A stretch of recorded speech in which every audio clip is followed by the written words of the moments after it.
চালাক শিয়াল আর বোকা সিংহ। একসময় জঙ্গলে একটি সিংহ থাকত। তার অনেক বয়স হয়েছিল। সে বুড়ো হয়ে যাওয়ায় শিকার করতে অক্ষম হতো। সে বনের পশু শিকার করতে পারত না, তাই সে আস্তে আস্তে অসুস্থ হয়ে পড়েছিল। একদিন সে বনের পথ ধরে শিকারের খোঁজে বেরিয়ে পড়ে। অনেক দূর যেতে যেতে সে একটি গুহার সামনে এসে দাঁড়ায় এবং সে গুহার মধ্যে গিয়ে বিশ্রাম করে। এটা যারই গুহা হোক, এখানে কিছুক্ষণ বিশ্রাম করি এবং এই গুহায় যে থাকে সে এলে তাকে আমি খাবো। কিছুক্ষণ পর শিয়াল ওই গুহার সামনে এসে উপস্থিত হয়, কারণ ওই গুহাটি ছিল শিয়ালের বাসস্থান। কিন্তু গুহায় ঢুকবার আগেই সে সিংহের পায়ের ছাপ দেখে এবং নিশ্চিত হয় যে গুহার ভেতর সিংহ আছে।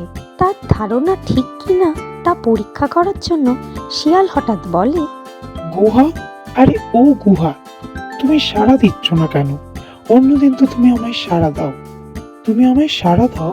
এ কথা শুনে সিংহ মনে মনে ভাবে শিয়ালের কথাই মনে হয় গুহা সাড়া দেয়।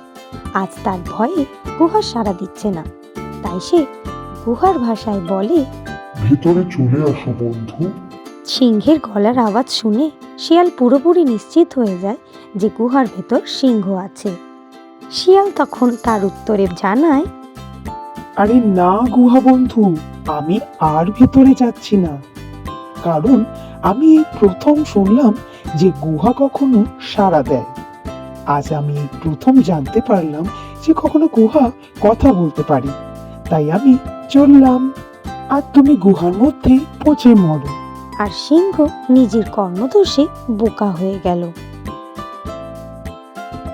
আরও নতুন নতুন ভিডিও পেতে প্লিজ চ্যানেলটিকে সাবস্ক্রাইব করুন এবং লাইক, কমেন্ট, শেয়ার করতে ভুলবেন না। টাটা।